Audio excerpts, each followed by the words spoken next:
In part one of his conversation with Andrea Kremer, Jordan talks about coping, recharging, and returning.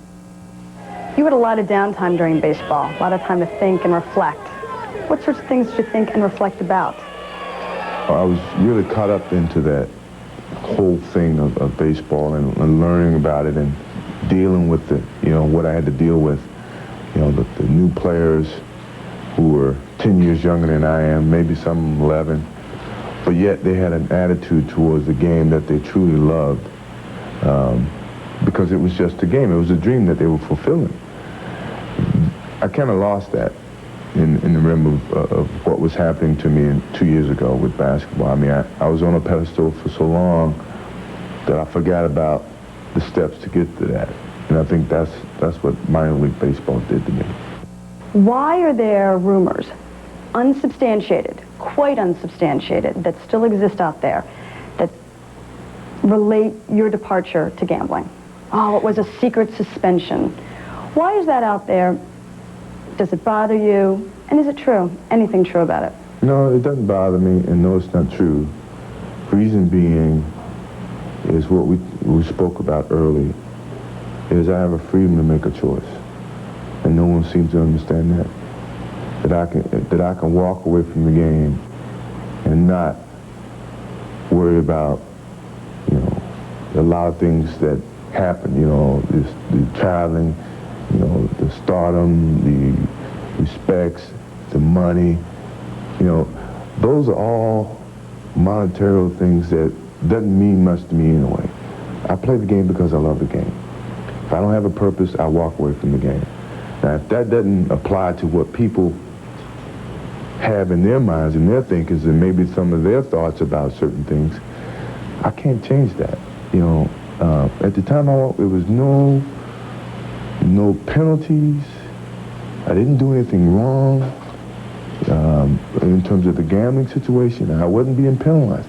I walked away because I chose to walk away. And when I walk back because I chose to walk back, not because my time has expired in terms of my suspension. So for whatever rumor is out there, strictly as rumor. That's it.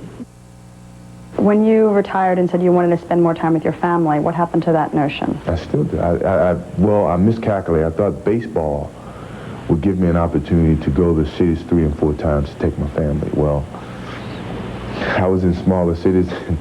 It was tougher for my family when I was in minor league baseball. If I was in Chicago, like I dreamed of being, I think it would be a lot easier. But being that I was away from 5 months, I really didn't like it. For 9 years, you could look up in the stands at the onset of a game and see your dad. True. How was it when you could step onto a court and not see your dad? It was tough. I mean, I had a tough time getting off the plane in Indiana, because I knew he wasn't with me physically. Mentally, I knew he was with me. I think I stayed an extra 45 minutes on the plane. I just couldn't get off. I had a tough time getting off. What were you thinking during those 45 minutes of solitude? I didn't know if I could do it. I had to build up strength within myself to pursue life after James Jordan, in an arena that he was so much a part of me. And my mother helped me through it. I had to think about the conversation. My wife and all my friends was on the plane. I mean, that was the toughest part about coming back and playing. Do you think about your dad every day? All the time. I mean, I got a picture of him on my mirror. When I get up, I wash it, whatever. I'm thankful. If anything, I'm not really regretful, but I'm thankful that I had him for 31 years, that he taught me so much to move forward and past tragedy and sadness and downtime or down things and negative things in my life. If I hadn't had that education, I'm pretty sure I'd still be mentally broken apart. But he taught me so much to turn a negative into a positive that, in the wake of his death, I've been able to, turn that and say, instead of, having so much anger towards the people who caused his death, but to turn it to a point where, hey, this guy was with me for 31 years. He taught me so much. He's inside of me. I just got to move forward, and I cannot let anger overtake what he's taught me. What about those people that are in jail? I don't know what your political beliefs are, but if they're guilty, do they deserve to die? I don't know. I like to think that you all the time you think that you believe an eye for an eye until you put in that situation, and it really doesn't mean much. If they kill those guys, it doesn't mean much to me, because my father's gone, so I can care less about it. I just hope that whatever's the law is taking care of that. But, it won't have any effect. For motivation during next year's long regular season, Jordan says he'll seek out the league's new faces and give them facials. Grant Hill, Jason Kidd, that means you. Fans do indeed love Michael, even if they misspell it. Love is blind and dyslexic. Jordan's momentary smirk after that soft little banker in OT said it all. So did his Charlotte-eating grin at the start of overtime. Playoff games like these are what made Jordan hungry for hoops again. Now, Michael says he's better than ever. So are his relationships with Scottie Pippen and with the only one he considers his boss, God. Here's part 2 of his conversation with Andrea Kremer. Are you as good now as you were when you left? I'm better from a mental aspect, because I approach it as a mature basketball player from both rims, from offense to defense, from a mental aspect, not just physically. I mean, physically, I may not be able to take off from the free throw line, but I may not have to.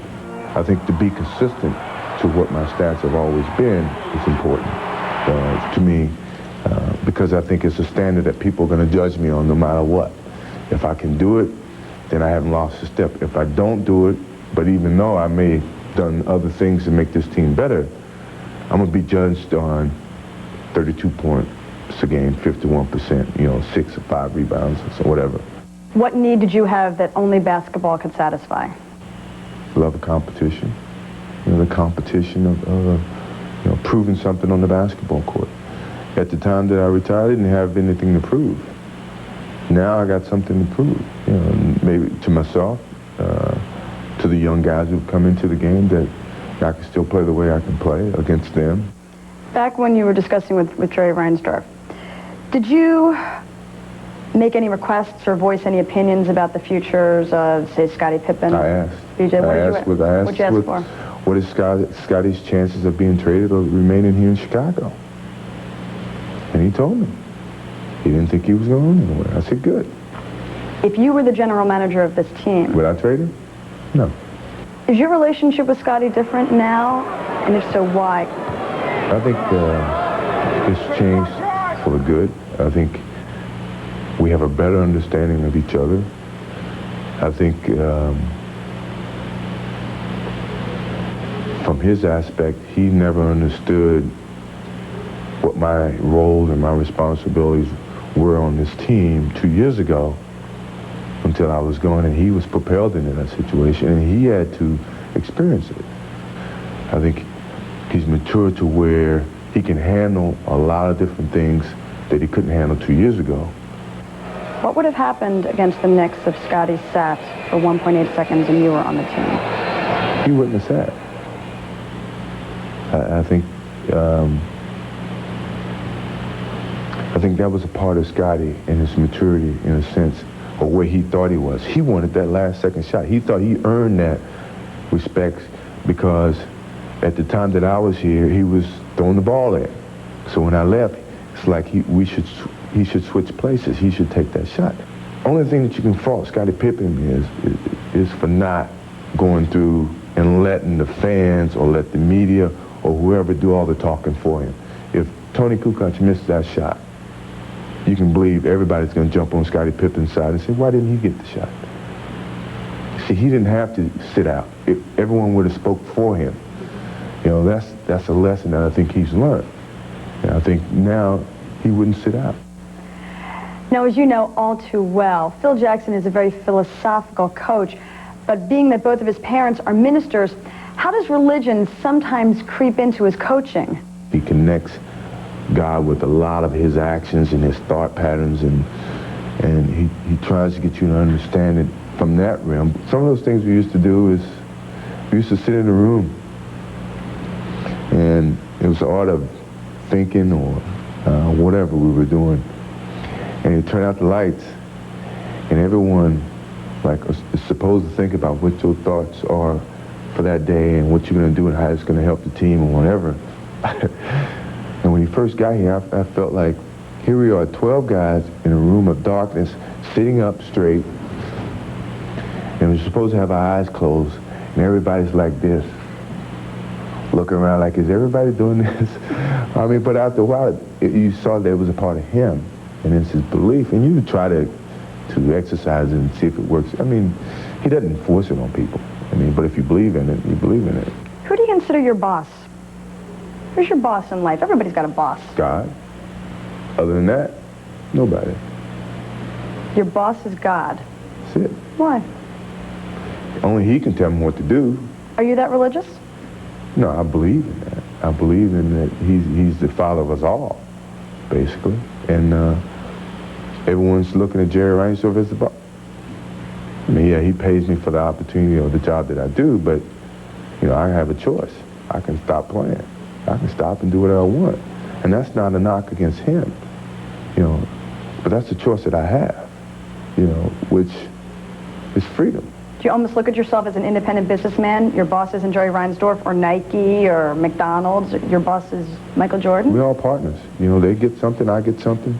It's a partner thing here. So when you got a partner, no one's over their necks, you know. So, you know, why sit back and argue about power plays, you know?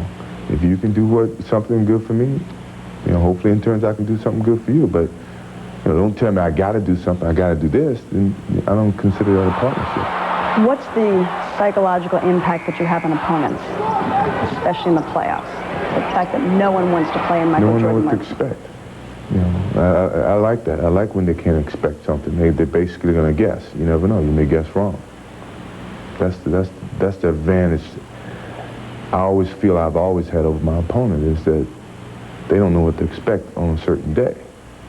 As soon as they know what to expect, then I lose the edge that I feel I have.